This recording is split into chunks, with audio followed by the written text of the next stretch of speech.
The rain on Vareth 9 tasted like copper and ash. Commander Sethal Virik pressed his belly into the ridge hollow, the wet soil seeping cold through his thermal underlayer until his carapace ached. Fat drops fell from the canopy overhead, each one carrying the mineral tang of this forsaken world. They struck his neck membrane with the soft, relentless rhythm of something patient. The air was thick with the smell of rotting sweet fern and ozone, and when he inhaled, it coated the inside of his throat with a bitterness he could not swallow away. Every few seconds, the ground trembled beneath him, a subaudible pulse that vibrated through his chest plates and settled into his bones. He told himself it was geological, tectonic, something that could be charted and predicted. He knew it was not. "Commander," Corporal Nathan crawled to his side, keeping low enough that the wet fronds dragged across her carapace like fingers. Her whisper carried a tremor. "Senik's locator went dark 12 minutes ago." Virik pulled up the tack display on his forearm. The pale blue glow cut through the gloom, and the numbers it showed cut through everything else. 5 hours ago, his scout unit had numbered 42. 42 trained Veshan Echelon operatives, each selected from the finest border divisions of the collective. Now the display showed 29 active signals. 13 gone. Not dead necessarily. The locators simply stopped transmitting, one by one across the dispersal pattern like stars winking out in a systematic sweep. No distress calls. No weapons fire on the passive scanners. Just silence spreading through his formation like rot through wood. "Pull the southern perimeter in," Virik said. "Tighten to a 60-span radius. Nobody moves beyond visual range of another operative." Nathan hesitated. "Commander, that puts us inside the settlement's debris field. If they're using the structures for cover." "They are not using structures for cover." He kept his voice flat, clinical, the way his training demanded. "They are somewhere between our southern markers and the ridgeline, and they have been there since before we landed." He let that word settle, before. Because the more he reviewed the landing sequence in his memory, the more certain he became that the faint wrongness in the sensor returns during descent. The ghost readings he had dismissed as atmospheric interference had been something else entirely. Someone on the ground, watching the dropships come down, noting the landing points, counting the boots. Counting the prey. 6 standard cycles ago, the Veshan Collective's third expansion fleet had swept through the outer arm of a minor galactic corridor, claiming resources from unaffiliated colony worlds. Standard acquisition protocol. Vareth 9 had been catalogued as a low-priority target, a small settlement, 2,000 inhabitants, agricultural infrastructure, no military garrison. The fleet had descended, established control, and begun the standard asset inventory. The children had been separated first. That was doctrine. Collective policy held that separating a conquered species young ensured compliance. Move the juveniles to processing ships in orbit. The adults work. If they resist, remind them what you hold. It had functioned without incident across 11 species and 47 worlds. Vareth 9 inhabitants were human. Virik had not been part of the initial operation. His scout echelon had arrived 2 days later, tasked with securing the surrounding terrain against potential resistance from neighboring settlements. By the time he landed, the situation had already changed in ways he was only beginning to understand. The processing ship carrying the colony's children had been taken. Not destroyed, not damaged, taken. The ship had been in high orbit, surrounded by a standard escort screen of 4 corvettes. At some point during the night cycle, 3 of those corvettes had simply stopped responding. The 4th had managed a single garbled transmission, something about borders moving through sealed corridors without triggering sensors before it went silent. The processing ship's own log showed no forced entry, no breach alarms, no hull damage. Its navigation system had been manually overridden. Its course changed. It drifted to the surface and landed in the deep forest 70 kilometers from the colony, engines intact, hull sealed. When collective forces breached the ship, the children were gone. Every single one. 87 children, ages 14 months to 12 standard years, removed from locked holding cells whose restraint systems had been deactivated using the correct command codes encrypted in the collective's own military cipher. The guards were alive but unconscious, restrained with strips of their own armor plating, bent and shaped with a precision that suggested tools.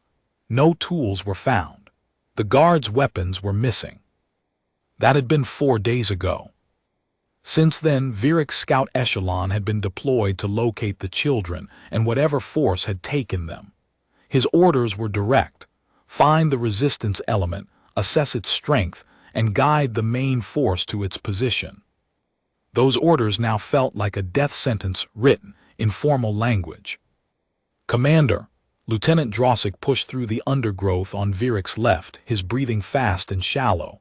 Drossik had served 3 border campaigns. Viric had never heard him breathe like that. "We found Senek." "Alive?" Drossik's mandibles worked without sound for a moment. Physically, yes, his locator was removed cleanly. The subcutaneous mount was cut out with something very sharp and very fast. He didn't feel it happen, Commander. He was walking his patrol route, checking perimeter stakes. Then he was on the ground. No impact. No sound. Something pulled his legs out from under him, and he was down before his combat reflexes engaged.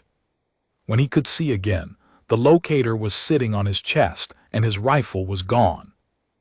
Viric felt a cold that had nothing to do with the rain.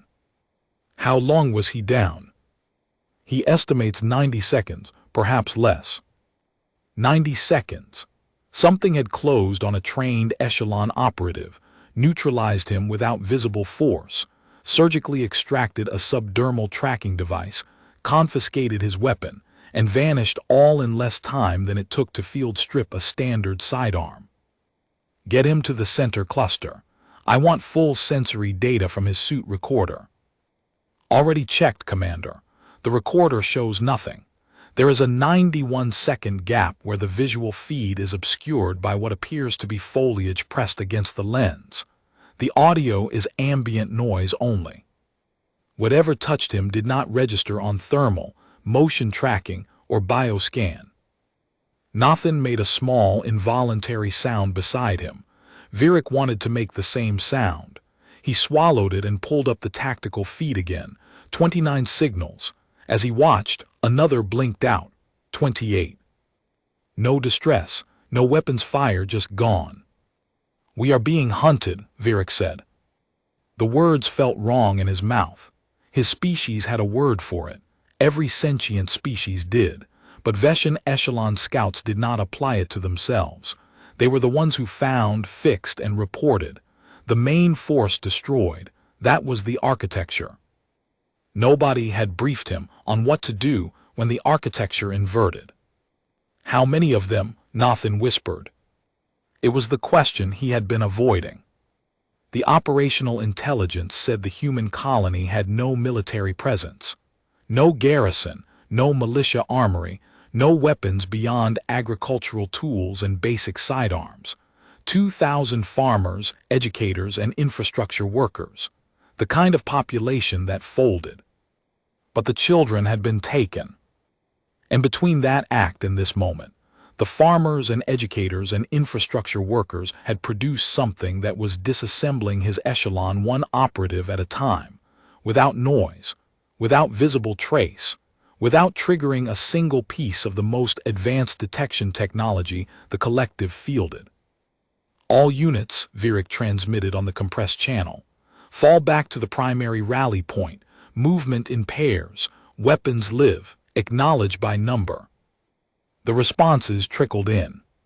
27 now. Another gun during the roll call. They moved through the forest in the deepening dark, and the rain intensified.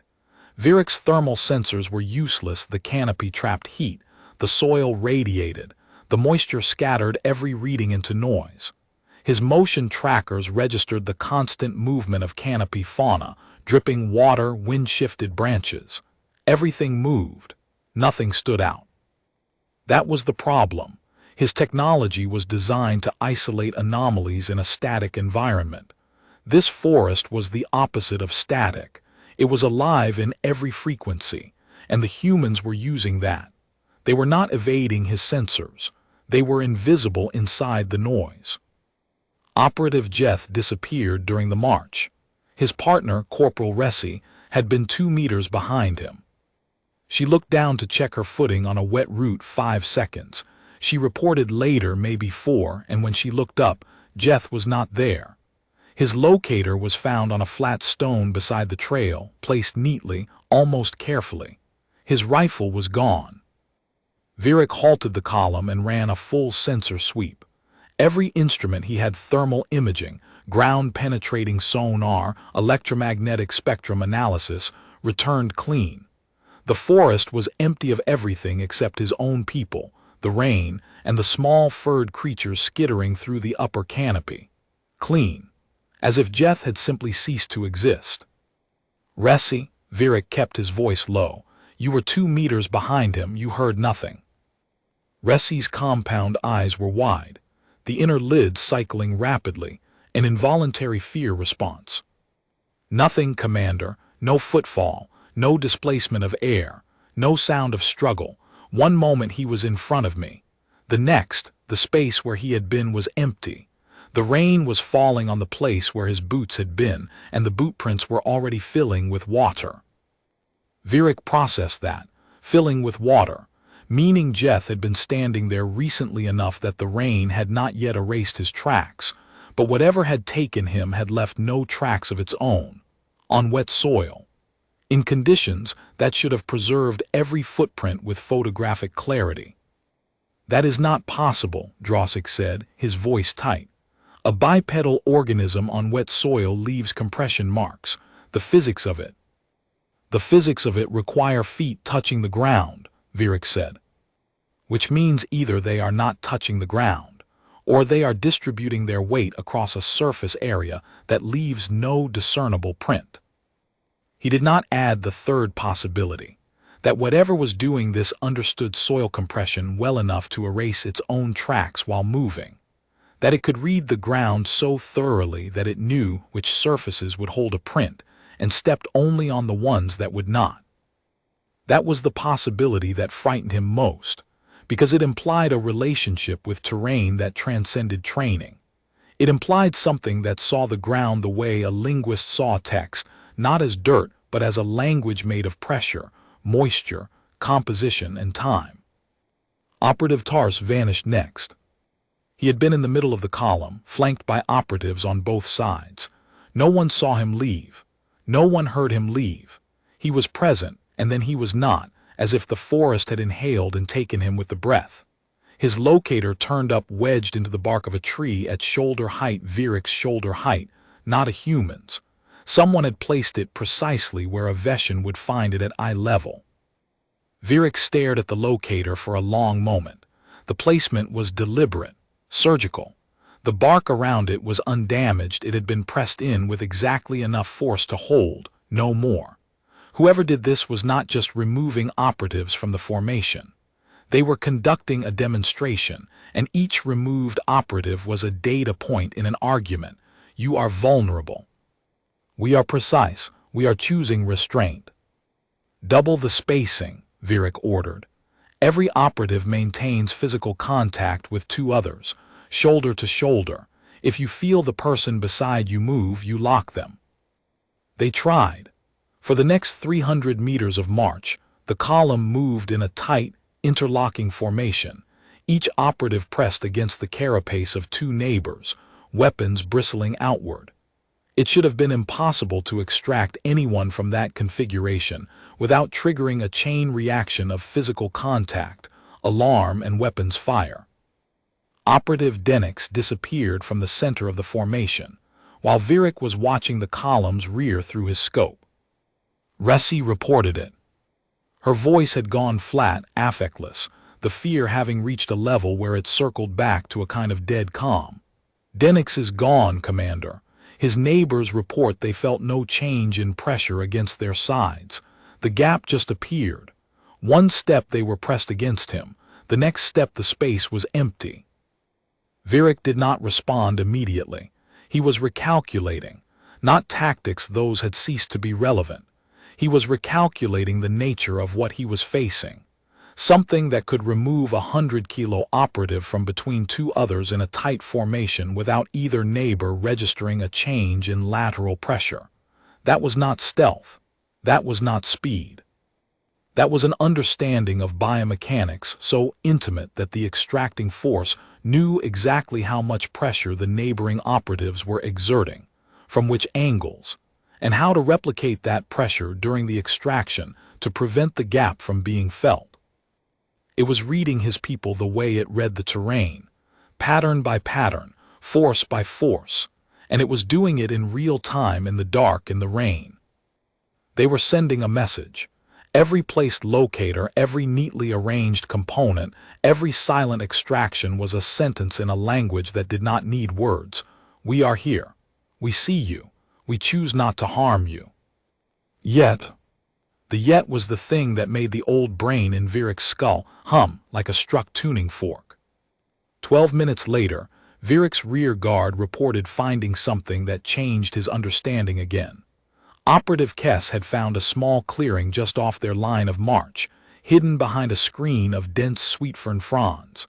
In the clearing, laid out on a flat rock with geometric precision, were the components of 3 Veshin pulse rifles, fully disassembled. Every component: power cell, focusing array, trigger assembly, barrel housing, magnetic coil, safety interlock, structural pins arranged in perfect sequence, the same sequence used in the collective's own armory maintenance protocol. Someone had taken the rifles from his captured operatives, disassembled them using the exact procedure taught in Echelon training manuals, and displayed the results as if for an inspection. "Commander," Kess said, his voice barely controlled, "look at the power cells." Virik looked. Each power cell had been opened. Not damaged, opened using the maintenance access panel that required a specific tool. The tool was not present, but the cells were open, their internal architecture exposed, and beside each one, drawn in the mud with a stick or a finger, was a diagram. A circuit diagram. Accurate, clean, technically precise. Someone had opened the power cells, studied their internal structure, and replicated the wiring schematic in the dirt. In 4 days. 4 days from initial ignorance of Veshin weapons technology to complete understanding of their power systems. "They are learning our weapons," Drossik said unnecessarily. "They have learned our weapons," Virik corrected. "They are showing us that they have learned them. There is a difference." The difference was the message. Not only have we disarmed you, we understand what we have taken. We can use it. We can build from it. And every weapon you lose is a weapon we gain and comprehend. They left the clearing and pushed on. They reached the rally point 40 minutes later, a cleared area at the base of a granite ridge where the canopy thinned. Virik counted bodies. 23. 4 more lost in transit since the last count. 19 gone total. Nearly half his force, and he had not seen a single adversary, heard a single shot, or received a single distress signal. "Set perimeter beacons," Virik ordered. "Maximum power, full-spectrum surveillance, overlapping coverage. If anything larger than a tree crawler crosses that ring, I want every alarm we have screaming." They set 20 beacons in a circle, each projecting continuous scan fields. Motion, thermal, electromagnetic, sonic. Layered. Redundant. Nothing should be able to cross without detection. Virik allowed himself one breath of something that was almost relief. He used the lull to open the collective's xenobiological database on his command terminal. His search was desperate: anything on humans, anything that explained what was happening to his force. The files were thin: trade encounter reports, diplomatic assessments, a few academic surveys, dry clinical language about a species described as unremarkable by most standard metrics.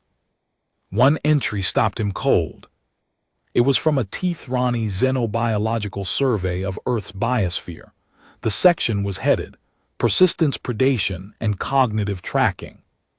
Humans, the survey stated, descended from a line of endurance hunters. Their ancestors had not been the fastest creatures on their world, nor the strongest, nor the best armored. They had survived and dominated through two capabilities that existed in combination in no other known species. The first was endurance. Humans could sustain pursuit over distances and durations that would exhaust or kill virtually any other organism. They did not sprint to a kill. They followed, for hours, for days. Their physiology was engineered for it. Thermal regulation through perspiration, bipedal gait optimized for energy conservation over distance, cardiovascular systems capable of sustained low-intensity output almost indefinitely. A healthy adult human could maintain pursuit speed for periods exceeding 30 standard hours without rest. No Echelon operative could sustain combat readiness for more than 14. The second was tracking. Humans could read terrain the way a computer read code. Disturbed vegetation, soil compression patterns, moisture displacement, scent residue, behavioral prediction based on observed movement tendencies. They assembled these inputs into a continuously updated model of their quarry's position, direction, speed, and likely destination. They did not need sensors. Their brains were the sensors. Millions of years of evolution had built a pattern recognition engine into their skulls that operated at a level of sophistication modern collective scanning technology could not replicate in field conditions. The survey contained a sentence Virik read 3 times. A human tracker on familiar terrain, motivated to find a specific target, has never been documented failing to do so. The variable is not whether the target will be found. The variable is only duration. Never documented failing. Virik lowered the terminal. He looked at the dark forest pressing against the beacon ring, and the picture assembled itself with the clarity of a diagnostic readout. These people, these farmers, educators, infrastructure workers, had not taken up arms. They had reached into the oldest part of their nature and become what they had always been. Not soldiers, not guerrillas. Trackers. They had been following his Echelon since the moment it landed, reading signs his operatives left without knowing they were leaving them. Boot compression in mud, residual heat against tree trunks, the angle of broken fronds, the chemical trace of Echelon metabolism in the air. They were building a model of his force's movement pattern in their heads, a living, updating map, and using it to isolate operatives one by one, peeling them from the formation like separating fibers from a cord. They were not doing it for military advantage. They were doing it because his people had taken their children. And the oldest circuit in the human brain, the one that had kept their species alive for 2 million years on a world that tried to kill them every day, had switched on with a fury that made military doctrine look like a child's game. Commander, Nathan's voice had gone strange. Beacon 7. Virik snapped to the perimeter display. Beacon 7 was active, fully powered, all diagnostics green. Its scan field covered a 40-degree arc of the southern approach. Every system read normal. But the passive visual feed showed a figure standing inside the scan field. Timestamp said 4 minutes. The beacon had not triggered. No alarm. No alert, no flag. The figure was present in the visual layer but absent from every active scan: thermal, motion, sonic, electromagnetic. Someone had found the exact frequency gap between the overlapping detection modes and was standing in it.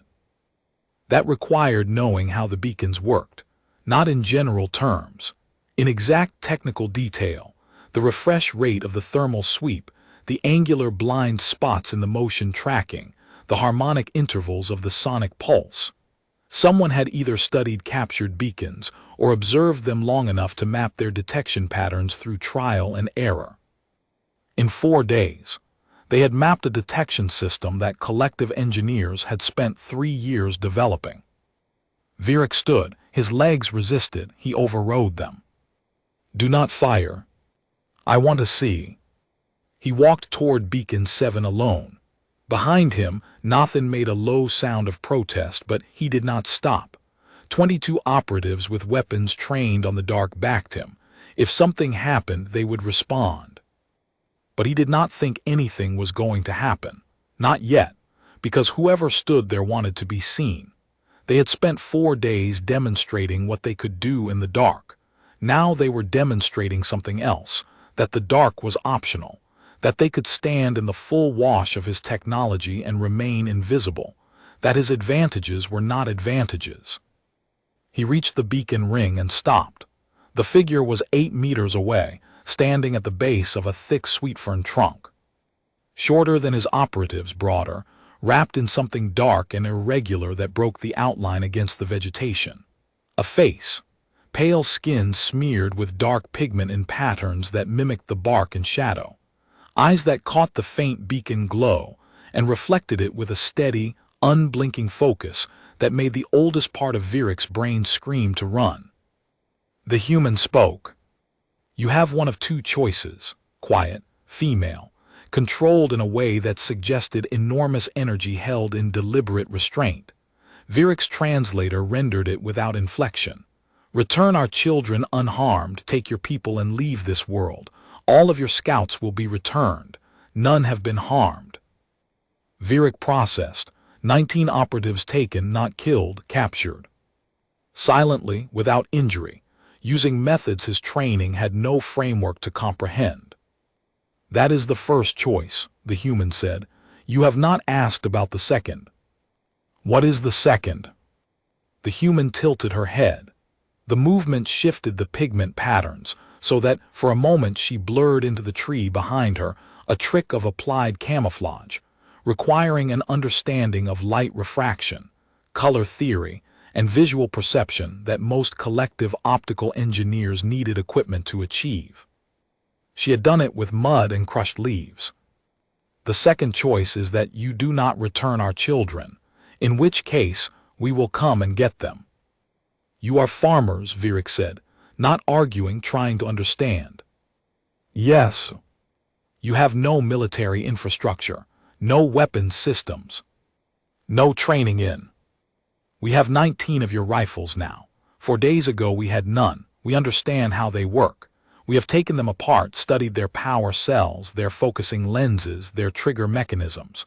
We have built 6 additional weapons from the components of the ones we disassembled. We have studied your communications encryption, and we have your tactical frequencies. We know where your main force is positioned. We know the patrol rotations. We know which officers check their scopes every 30 seconds and which ones check every 90. We know which sections of your fleet sensor grid refresh at intervals and how long those intervals last. She recited it in the same quiet, controlled tone. No anger, no threat display.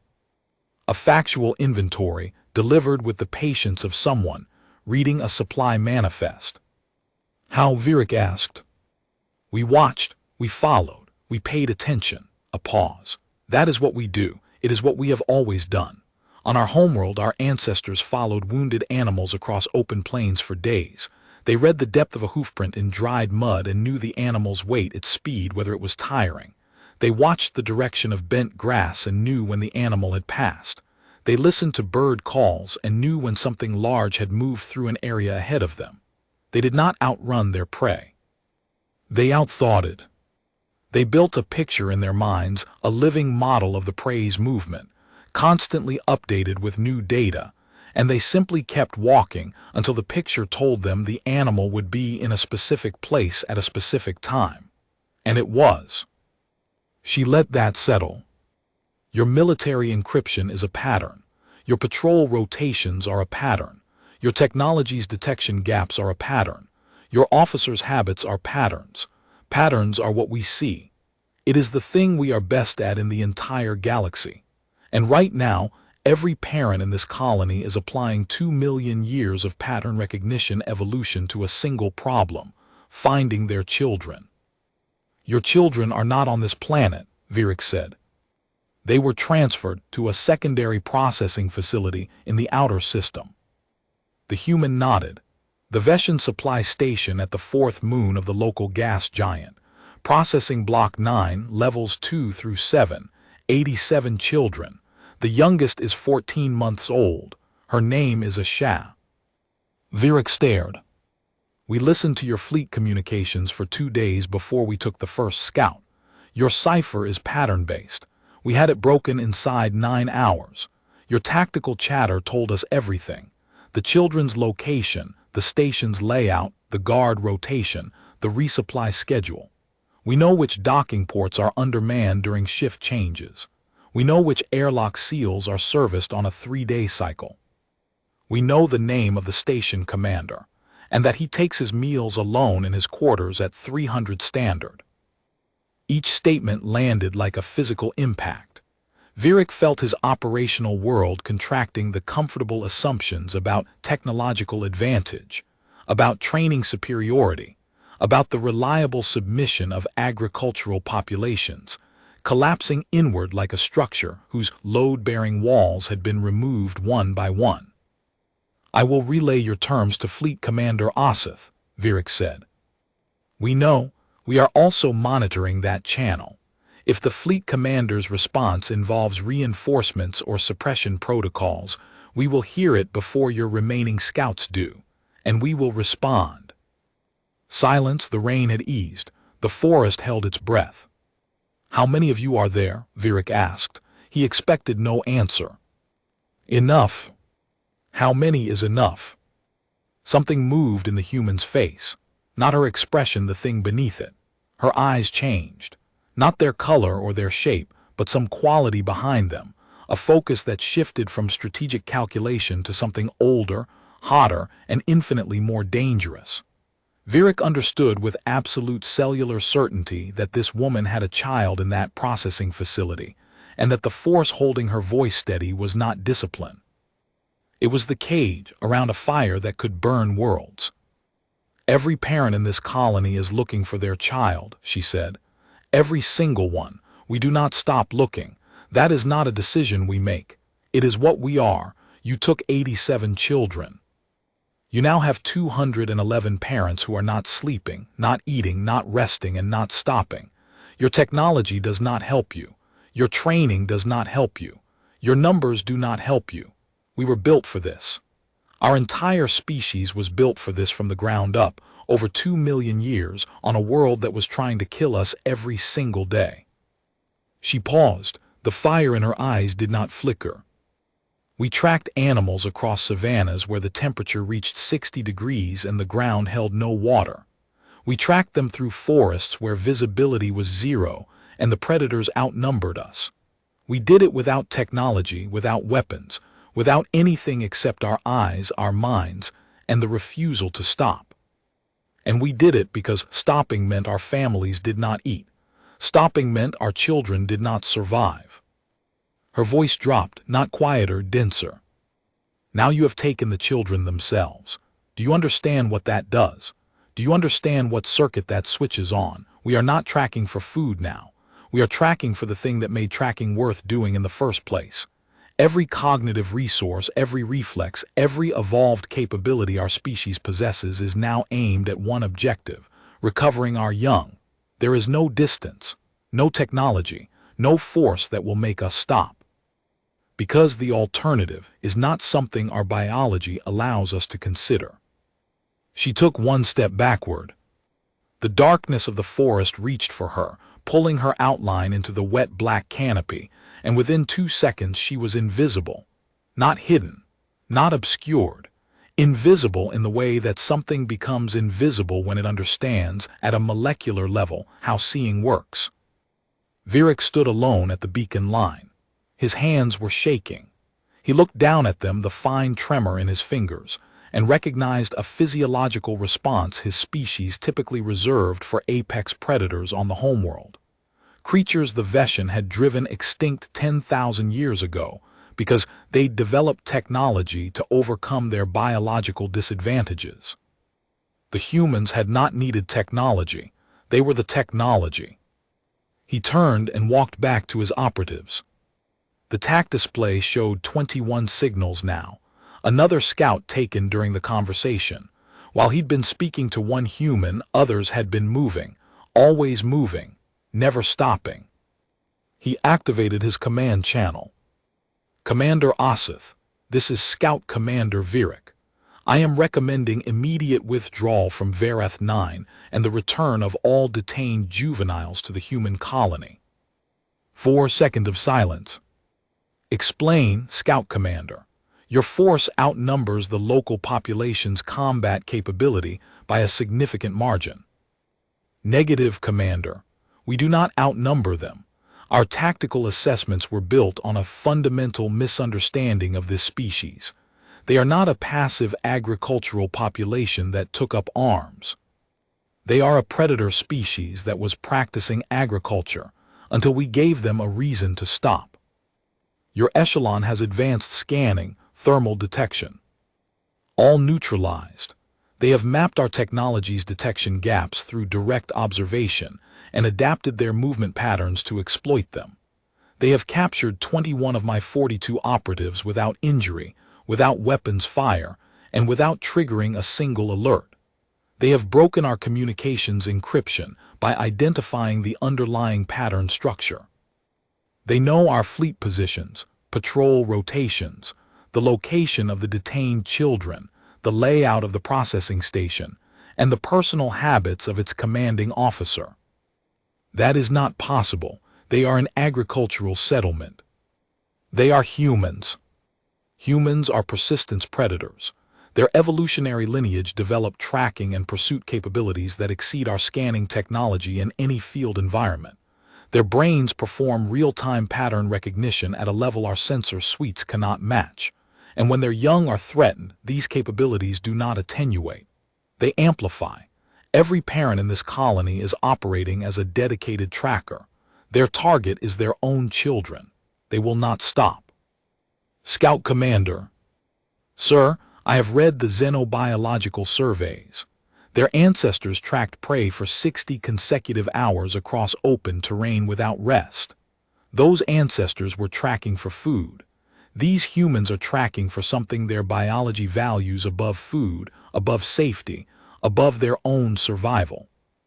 I have watched them dismantle my Echelon with no military training, no advanced weapons, and no technology beyond what they took from my own people. And they did it using nothing except their eyes, their capacity to recognize patterns, and a patience so deep that 4 days of continuous operation has not degraded their performance by a single measurable increment. Virik paused. The forest hummed around him, alive with things he could not see and could not scan. Commander, I need to say something clearly. In my 21 years of service, across 36 worlds, facing armed resistance and apex fauna rated at the highest threat classifications, this is the most dangerous tactical situation I have ever encountered. Not because the enemy is stronger or better armed or more numerous. Because the enemy sees better than we do, thinks faster than we do, learns from every encounter. Every hour we remain engaged, they know more about us than they did the hour before. Every hour we remain engaged, they are more dangerous. They are not degrading. They are refining. He thought about the woman's eyes, the fire in the cage. They broke our cipher in 9 hours. They mapped our beacon detection patterns in 4 days. They identified the personal habits of a station commander they have never met by listening to tactical chatter.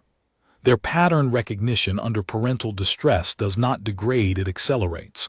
What they will be capable of in another 4 days, I cannot predict. What I can tell you is that it will be more than what they are capable of now. And what they are capable of now has already rendered my Echelon operationally irrelevant.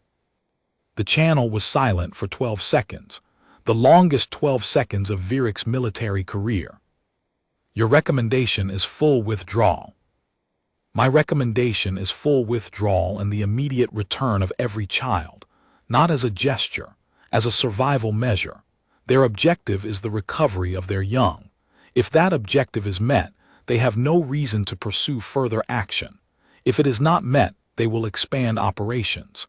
They have already demonstrated the ability to board and seize orbital vessels.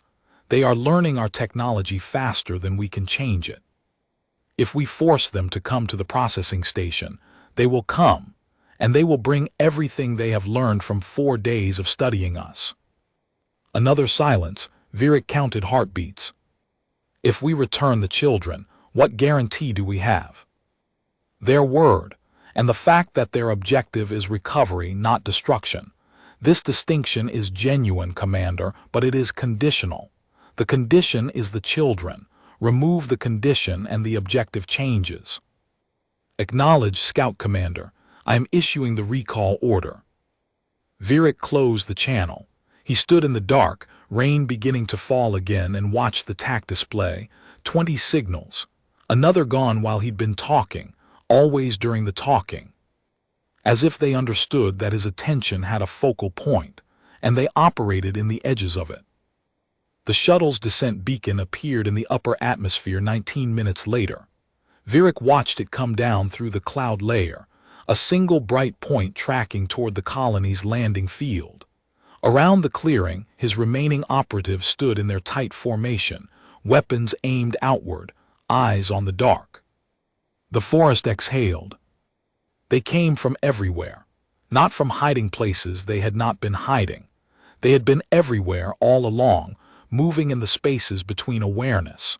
Men and women of varying ages materialized from the tree line, the undergrowth, the shadows beneath the sweet fern canopy. All wore dark, irregular camouflage that broke their outlines against the vegetation. Some carried Veshan rifles. Virik counted 11. Others carried repurposed agricultural tools, sharpened implements, fiber cord restraints, improvised chemical deterrents built from colony supply stocks. Several carried nothing at all, and those were the ones who made the old brain in Virik's skull vibrate the hardest, because the ones with nothing in their hands were the ones who had taken 22 armed operatives barehanded. They said nothing. They watched the shuttle descend. Virik's missing operatives emerged from the forest in small groups, shepherded by human escorts who walked beside them without aggression, without threat, with a calm purposefulness that was more unsettling than anger. Every scout was unharmed. Every scout was disarmed. Every scout wore an expression that Virik recognized because he felt it on his own face, the expression of a professional who has just discovered that the fundamental assumptions of their profession are wrong. The shuttle landed, the ramp descended, and for a moment nothing moved. Then the first child appeared, a girl of perhaps 5 standard years, stumbling on the ramp, disoriented, squinting into the rain. Behind Virik, a sound rose from the gathered humans, not a shout, not a cry, just a collective exhalation that carried more force than any weapon he had ever faced. The woman from the tree line moved. She crossed the distance at a pace that was not running but faster than walking, the economical, purposeful stride of a body designed to cover ground. The girl saw her. "Mohammed." The sound was small, broken, and devastating. The woman knelt. The child crashed into her, arms around the neck. The woman's face underwent a structural change, something held at extreme tension for 4 days releasing all at once, visible in every muscle and tendon, a transformation that Virik's translator could not render and his tactical training could not categorize. Other parents moved past him. They went to the shuttle, and the sounds that followed were the sounds of a species recovering what it could not survive losing. Children calling names, adults making noises that were not words.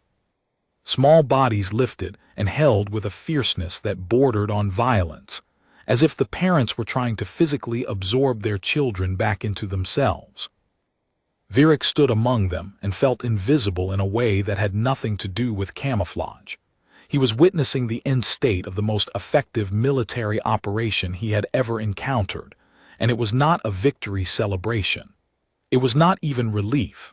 It was something more fundamental, a biological circuit completing, a current that had been running at maximum for 4 days finally finding its ground. He watched the woman hold her daughter. He watched her rock back and forth in the rain, face buried in the child's hair, shoulders shaking with something that was neither crying nor laughter, but a third thing that his language had no word for.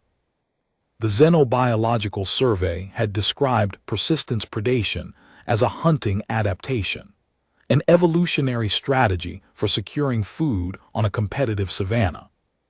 The survey had missed the point entirely. It was not about food. It had never been about food. The endurance, the tracking, the pattern recognition, the refusal to stop, these were not predator traits. They were parent traits. The deepest root of the human capacity to follow, to find, to never give up was not the hunt. It was this moment, this sound, this small child saying one word in the rain. The shuttle emptied. 87 children returned. 211 parents reunited. The clearing became something that Vierik's operational vocabulary had no designation for, a space where the boundary between individual organisms dissolved, and a collective need, satisfied at last, expressed itself in a frequency that even his alien physiology could feel in his chest plates. The woman looked up from her daughter. She met Vierik's eyes across the clearing. She did not speak. The fire behind her eyes had not gone out. It had changed, no longer the tracking rage that had dismantled his Echelon, but the steady, sustaining heat of something protected. Something that would flare again, instantly and without warning, if the thing it protected was threatened once more. She held his gaze for 3 seconds. Then she turned, lifted her daughter onto her hip, and walked into the colony without looking back. Vierik filed his report from the withdrawing transport that night. It was 23 pages. He attached the Xenobiological Survey data on persistence predation. He attached his sensor logs showing the detection gaps the humans had exploited. He attached the communications analysis showing the cipherbreak timeline. He attached the suit recordings from the operatives who had been taken and released, because the recordings were, in their own way, more alarming than any combat footage. 90-second gaps of total silence, where a trained operative simply ceased to exist on every instrument and reappeared, alive and unharmed, with their weapon missing and their locator on their chest. At the end of the report, he wrote his recommendation. Reclassify human settlements from Acquisition Category 3, Low Resistance, Standard Pacification, to Exclusion Category 1, No Engagement under any circumstances. This reclassification does not reflect human military capability, which by conventional metrics remains moderate. It reflects human cognitive capability under parental threat. The species possesses a tracking and pursuit architecture that, when activated by threat to offspring, renders conventional military advantages irrelevant. They do not fight harder when their young are threatened. They see better. They think better. They learn faster. Their pattern recognition under stress does not degrade. It accelerates. Every hour of engagement provides them with more data about your tactics, technology, and vulnerabilities. Every hour of engagement makes them more dangerous than the hour before. He paused, thought about the woman's eyes, thought about the word a 5-year-old girl had said in the rain. Then he wrote the final passage. In 300 years of expansion, we have charted hundreds of species. We have encountered predators and prey, parasites and symbionts, and everything between. We have never encountered a species that becomes more effective the longer you oppose it. Humans do not exhaust. They refine. They are not fighters who happen to track. They are trackers who fight only when tracking is not enough. And when the thing they are tracking is their own child, there is no doctrine, no technology, and no force of arms that can account for what they become. Leave them alone. Leave their children alone. And for the endurance of everything the collective has built, do not make them track you. Because they will find you. They were built to find you, and they will not stop until they do. He submitted the report. The transport carried him away from Verath 9, and as the planet shrank in the viewport, he could still feel them down there. Not hiding, not waiting. Just ready, the way their species had been ready for 2 million years. Patient, persistent, and certain. The rain fell, the forest breathed, The hunters watched. And somewhere in a colony clearing, a woman held her daughter and did not let go, because letting go was the one thing the tracker's brain could not do, and would never do, and had never done, in all the long millennia since the first human parent followed the first set of small footprints into the dark, and refused to come home without what they had gone to find.